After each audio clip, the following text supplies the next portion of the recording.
Hello, I'm Hilary Robertson. Welcome to the latest episode of Harmonious World. For this episode, I'm joined by bass player David Arend. David is part of the collective Alchemy Sound Project, and their latest album, Afrika Love, is out now. It's their third album, and it is described as an ode to the grandeur of nature, reflections on relationships, and a pair of musical tributes.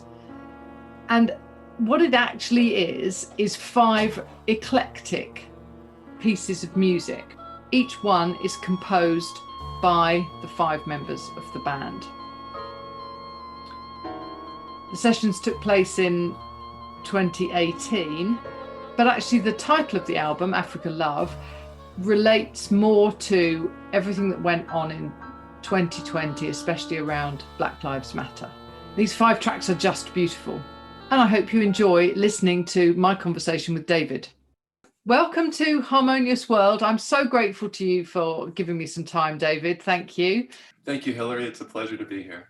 So obviously we're talking about Afrika Love, and I'm fascinated by this because the collaboration between the 5 of you. Can you talk to me about how you started collaborating? Sure. So we more or less met at something called the Jazz Composers Orchestra Institute, which is a program that was dreamed up by Columbia University's jazz program in conjunction with the American Composers Orchestra. And so, but this actually took place in Los Angeles at UCLA. And so this was something that, as composers, we applied for it. You know, it was a selective process, and we were invited to come out. And I say that we more or less met here because there's a little more to the story. But let me just say that Salim and Sumi and Sam and I were all part of the same JCOY class. And then Erica Lindsay, our 5th core member, had attended JCOY in the previous session. But the roots are deeper still. Samantha is a former student of Erica's. In fact, I believe she was in Erica's first class teaching at Bard College. And Sumi and Erica go back decades as friends and collaborators. So there's a little bit of a web here that already existed. And then the Jazz Composers Orchestra Institute served as the real meeting place that kind of brought us together. And what was interesting about this program is that they brought jazz musicians in and essentially wanted to bring jazz composers into the classical realm, if you will. We studied classical orchestration. We looked at, scores. We had presentations from conductors, publishers. I remember instrumentalists, viola, harp, and so forth. And so it was kind of a crash course in classical orchestration and composition. Now, I personally come from a more classical background than my colleagues in the group. I did a classical bass degree at Oberlin College as an undergraduate and at Juilliard as a master's student in classical bass. I had always played jazz throughout those years, but I kind of came from a classical background. And my colleagues were really purely coming from more of a jazz background. And so we all became friends and we hung out, and we would take these classes together. And then at night we would go and hang out and discuss things and bounce ideas around. So we had a really lively friendship from the very beginning. And so it was a little time after this that Sumi Tanoka, our pianist, suggested that we put a group together. She said, why don't we test this out? We all get along so well away from our instruments. Let's get together. And not only that, but let's compose for each other. And so we limited the orchestration, that is the instruments that we choose, to the 5 of us. So right there you have piano, bass, trumpet, and then 2 reed players, essentially tenor saxophone. But we have Salim doubling on bass clarinet and alto flute, and sometimes oboe. And we have Erica Lindsay now also playing clarinet and some alto flute. And then so there's a quintet, but it's not quite a full jazz situation yet. And so of course you might want to add a drummer. And so we did that. And then we decided to add a trombone to kind of round it out so that we have the two brass. And so for each album, we will select I should say, we will invite a drummer and a trombonist to join us. So now we have the septet. And then we compose for this jazz septet format. And one of the things that we really took from the Jazz Composers Orchestra Institute was this desire to maybe blur the lines between what is composed and what is improvised. And so we've been playing with that in our compositions.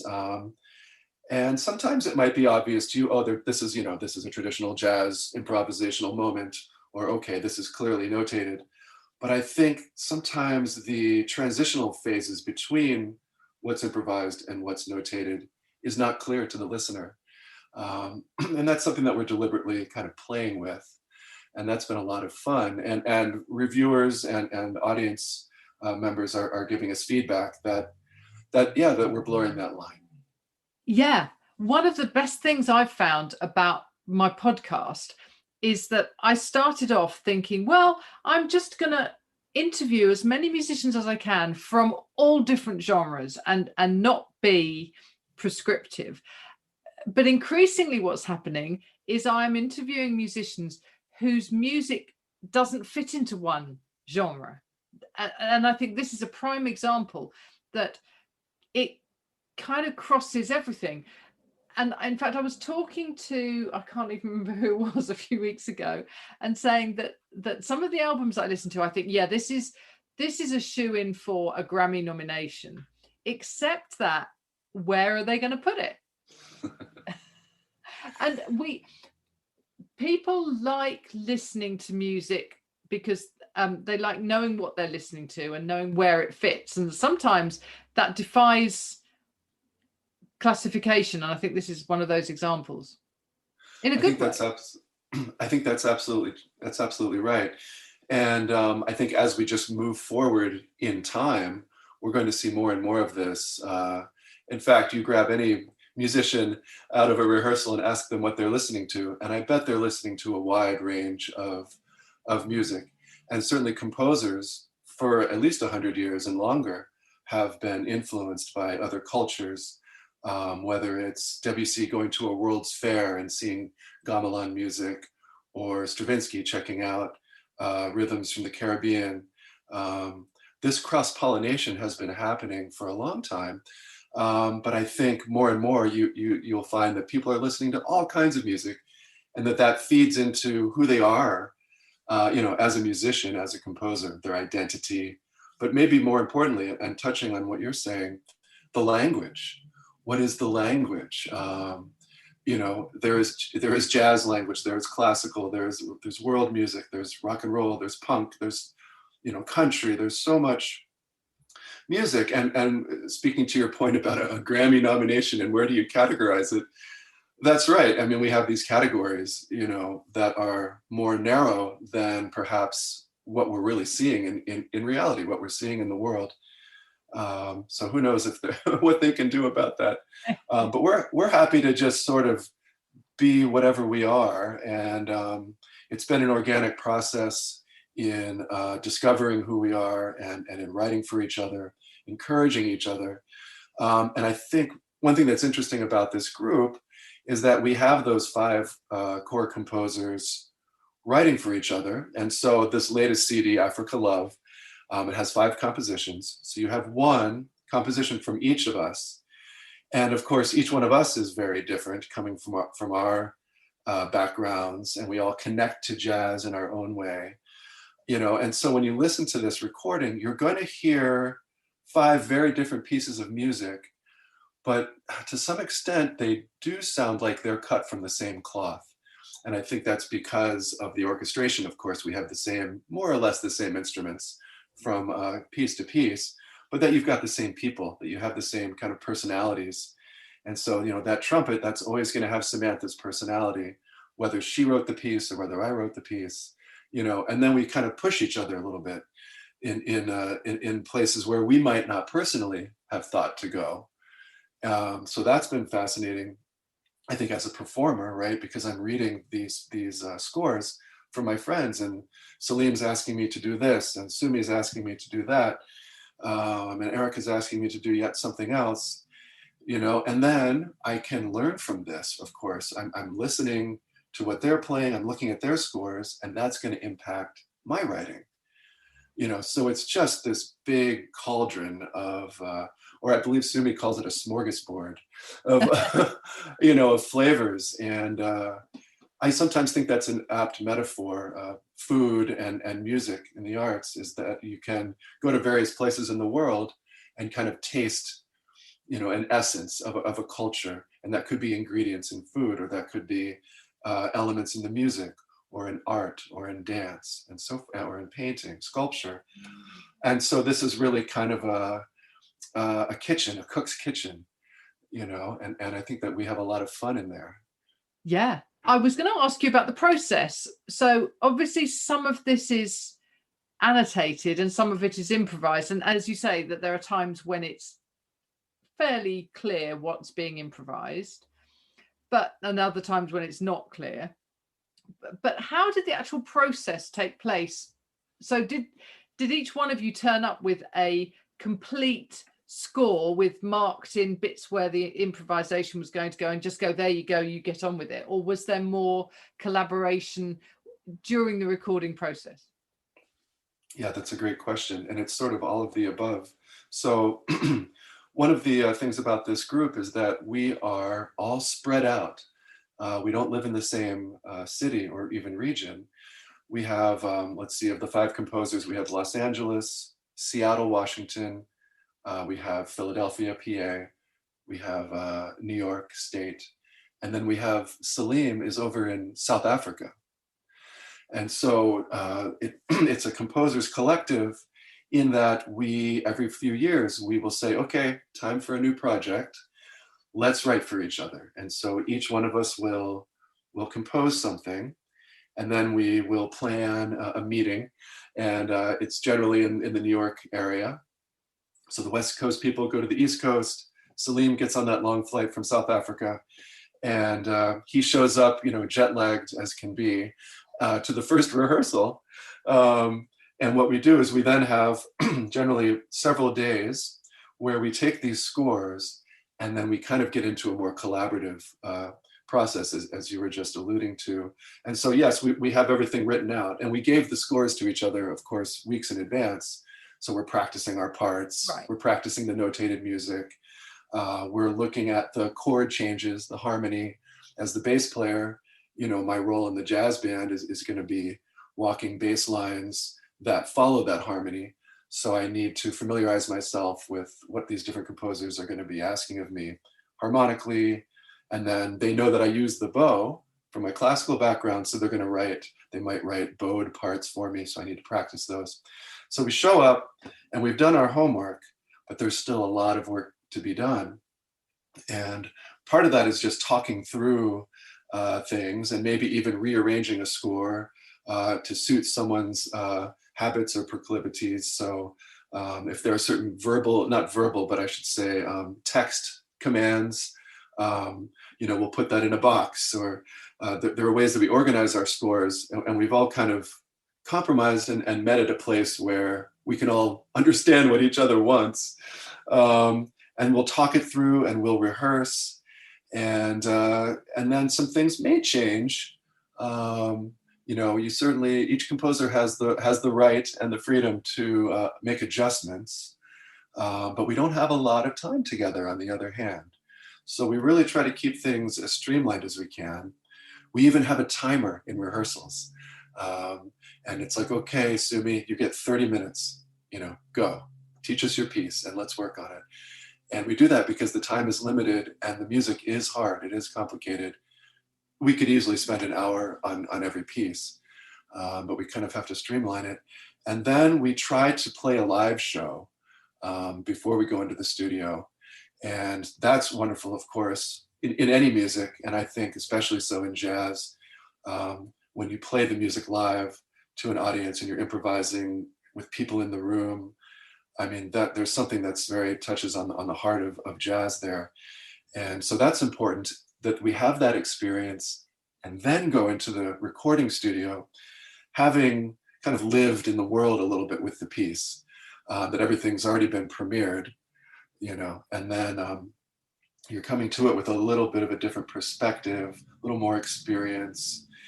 And so then we go into the studio, and again, that's an intense process of getting these 5 compositions recorded in just 2 or 3 days is generally how much time we have. And even in the studio, things can change. We try not to let that happen too much, but part of the magic of improvised music is the unexpected. And I think we welcome that to a certain extent in our pieces. So it's all about, I think, calculated risks and creating frameworks, creating an architecture that has room to breathe, but is still has a concise vision. And I think we just try to fulfill that for each other when we get together.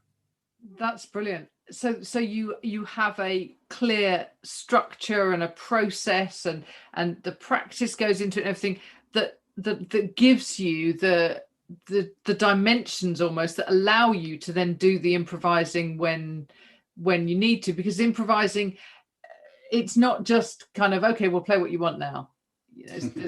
I think for some people for whom jazz is weird, I think that's what happens, that it's just the pianist gives a nod to the sax player and the sax player just starts improvising and just playing whatever they want, and of course that's not how it works. The answer to that is, or there might be many answers to that. That's a great point that you raised. So certainly if you're playing in a blues band, let's say, there's a tradition of the blues, and the harmony is going to be fairly predictable in a good way. And then the improvisations are going to be, they're going to be blues inflected, which is to say they're coming from this tradition of the blues.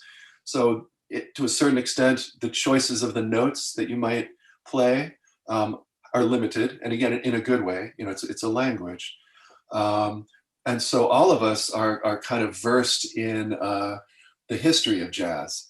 We've been listening to recordings from, all across the over 100 years that we've had jazz as an art form. And we've all spent time playing in jazz combos, playing these different compositions from different eras. So yes, I play the blues, and I've played Duke Ellington and Charles Mingus and Miles Davis and Coltrane and so forth. We play all these different, I would almost say subgenres of jazz, right?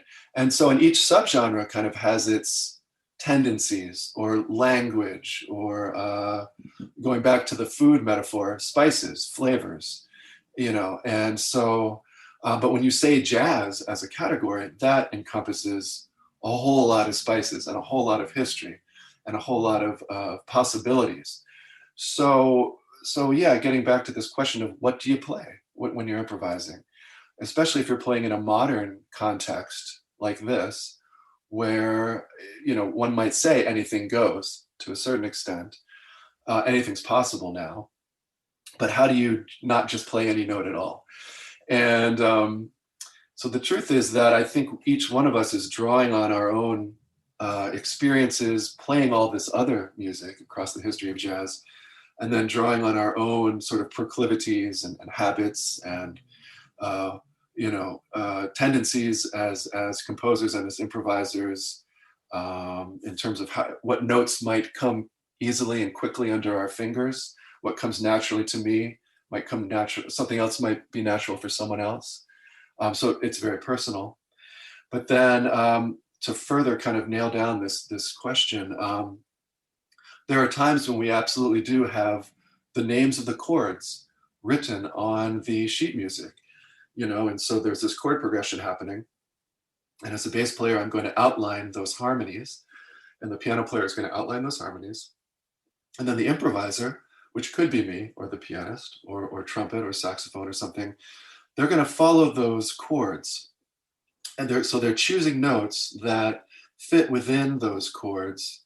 And then what's interesting about this is that oftentimes those chord progressions are not just coming out of the sky, but they are built upon the history of jazz. And so there might be a section of a piece that really feels like Coltrane from the 1960s, or something that really harkens back to Charles Mingus in the 1950s. And so we're all kind of aware of that. And I think at this point, it's unconscious. It's sort of, it's just deep within us because we've been playing this music, we've been listening to this music for decades. And so it's fairly intuitive. But I just wanted to add this. There are spots where we play whatever we want. We actually do. And that, I guess the technical term would be free jazz, that it's just free improvisation, that you have a blank page in front of you. And that's, of course, risky. Who knows what anyone's going to play? I don't know what I'm going to play in that setting. And then we have more than one instrument doing it. So, and so we use this. We've used this in some of our Alchemy Sound Project compositions. And I can be specific about my composition on Afrika Love, which is called The Fountain, which was inspired just by this idea of gushing water. I was thinking about water on a larger scale, but then I also thought about the microscopic level and the molecules and so forth. So I was playing with that in the composition, but then in the middle of the piece, we have a truly free improvisation. And so you've set the tone, you've kind of set the stage by whatever was happening before that, the introduction, and there's actually another improvisation that happens before that. But then the floor drops out, and you kind of fall into this, you kind of free fall. And at that point we have drums, bass, and piano, the classic, what's called the rhythm section, the piano trio, which is sort of the backbone of many jazz combos. And so it's the three of us.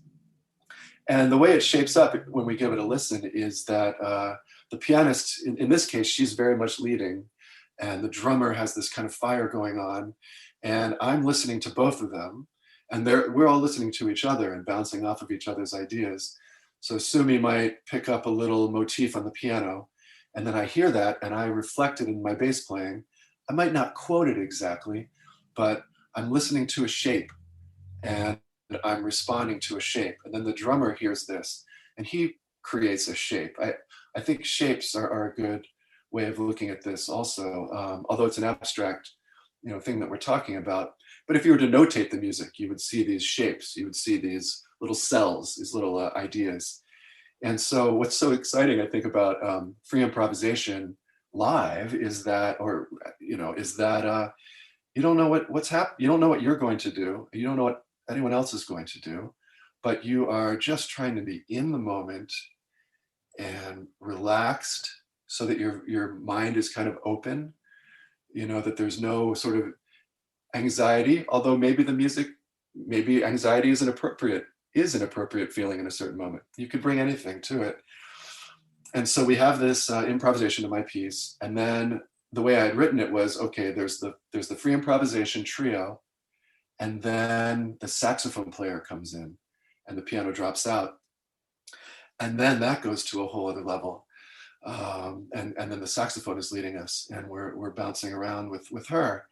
And then we cue the notated section again. So we kind of come out of this free form into those water molecules again, the very precise structures, and then the gushing water of the group playing together.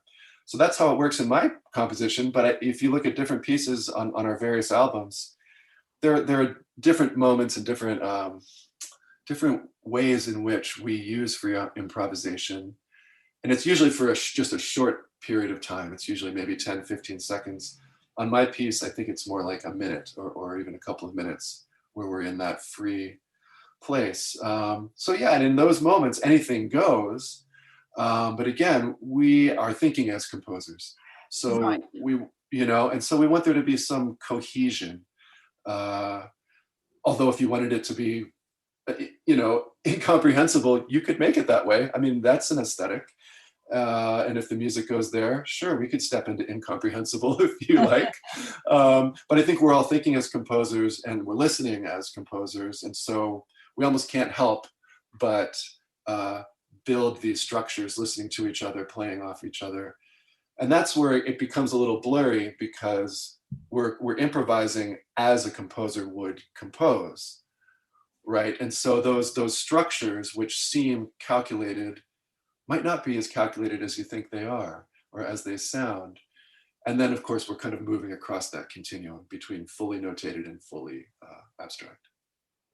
Yeah, and when you're in that free section, you're not only inspired by the other musicians around you, both physically and audibly, but also you're influenced by the music that has gone before and what you know is coming up afterwards.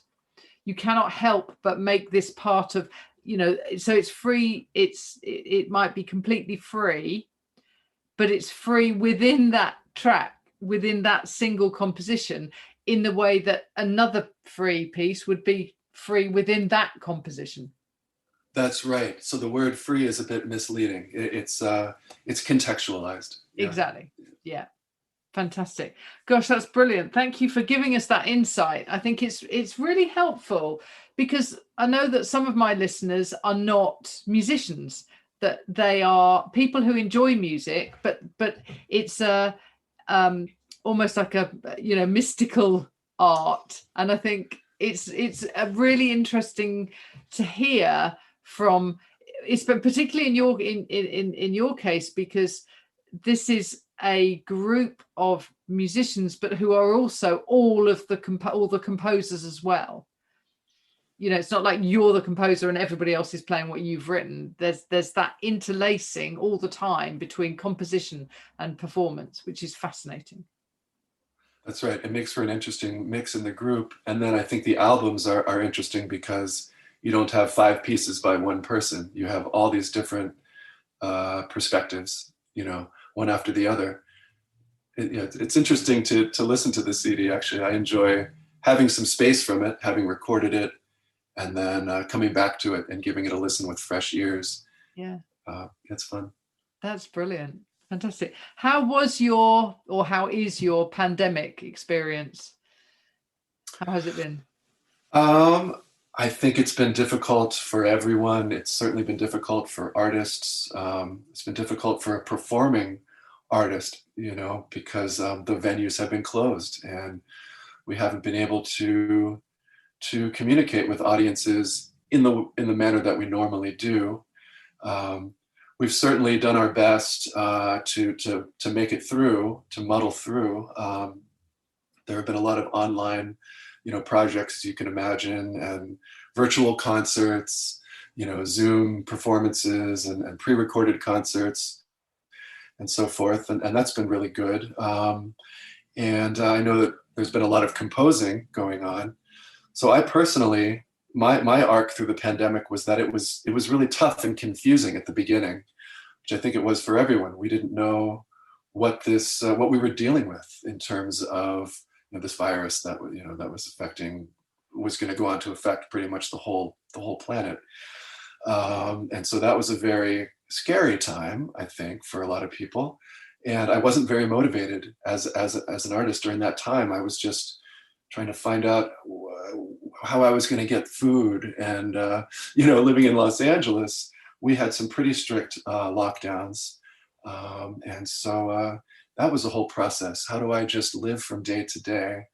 And then as I sort of developed some habits and figured that out, then I started to open up again to composing. But I wasn't thinking of composing for large groups. I was just thinking of really small, like solo bass or duets. So I composed a bunch of bass duets. There was no indication of how long the pandemic would last. And I think we still don't really know. So I thought I would write for smaller groups because it would be easier to put those together, to actually, get together with one other bass player and play some music, as opposed to writing a piece for orchestra. Yeah. Yeah. And so, and what was wonderful was that we had recorded this. Oh, this touches on a question you asked earlier. We had recorded this album back in 2018. most of it. We actually had just a few other parts that needed to be overdubbed, but we did the bulk of the recording, several years ago. And so we were just bringing the pieces together and editing the album when the pandemic struck. In fact, I remember that I was here in Los Angeles with a friend and colleague, Timo Chen, who was doing the editing of the album. And I was over at his apartment, and we were listening, talking, and shaping the mix.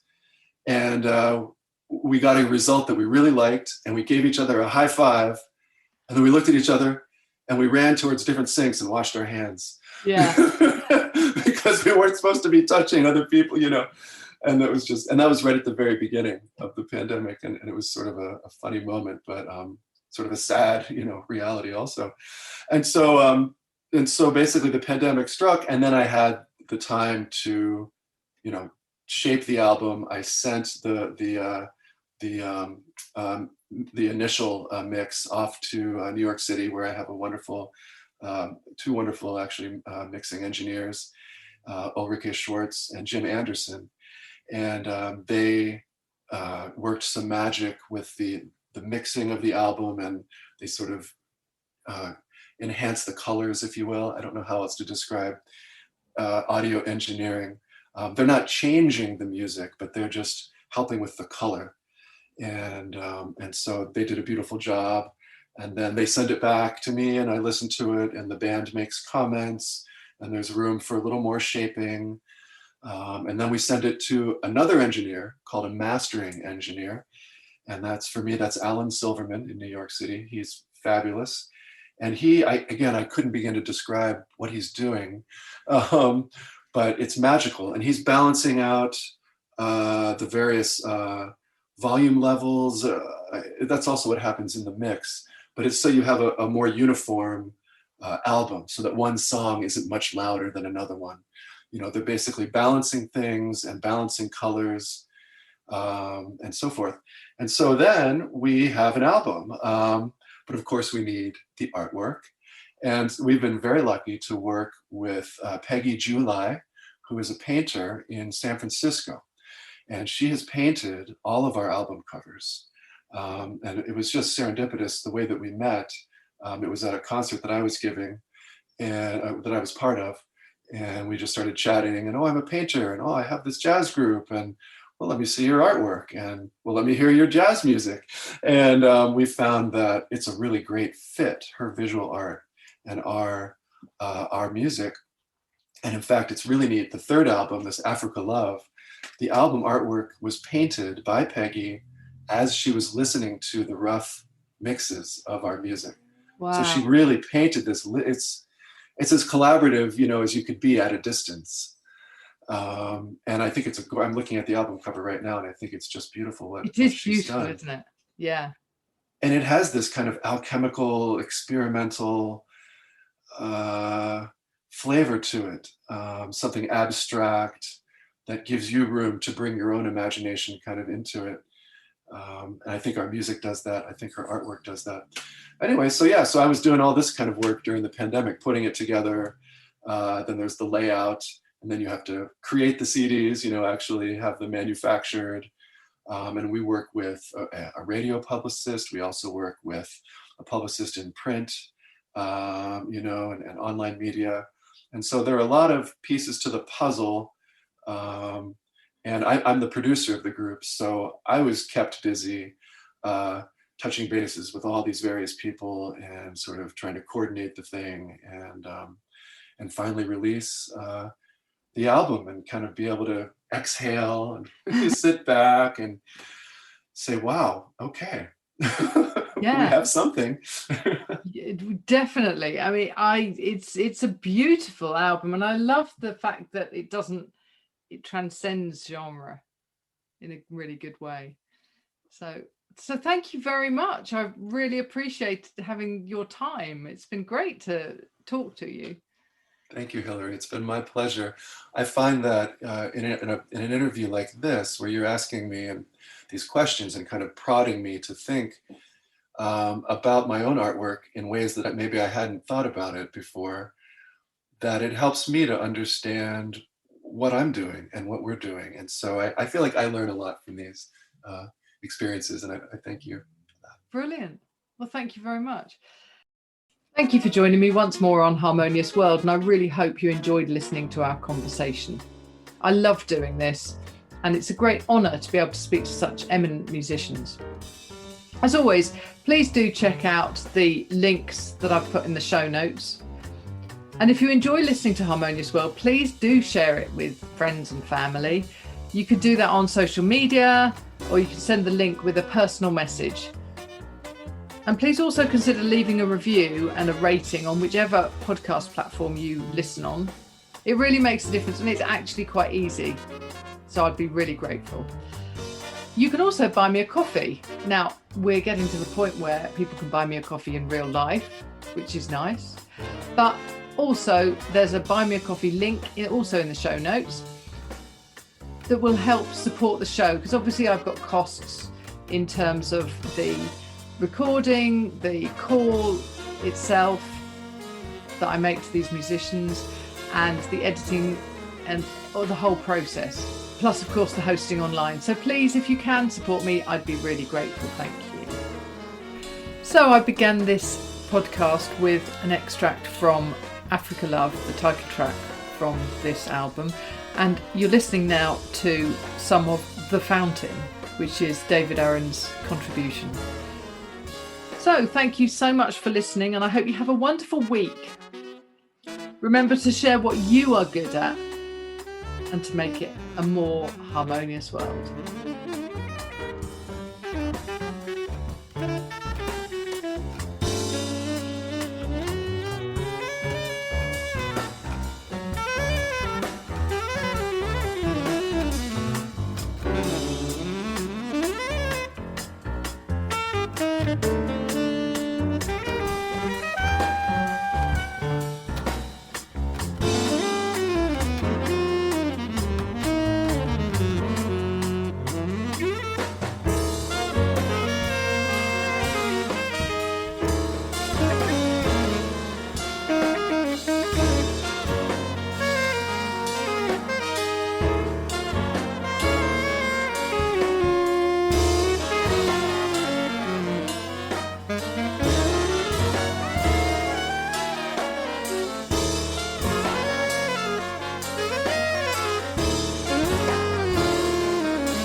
Thank you for listening to the latest episode of Harmonious World. My name is Hilary Seabrook, and it's a great delight to bring this series of discussions with musicians and composers and writers and all sorts of people to you.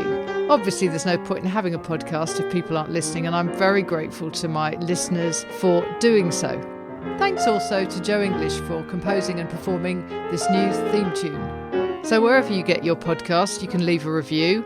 You can share this with your friends and family, either as a link or on social media and that sort of thing. I'd be really grateful for that.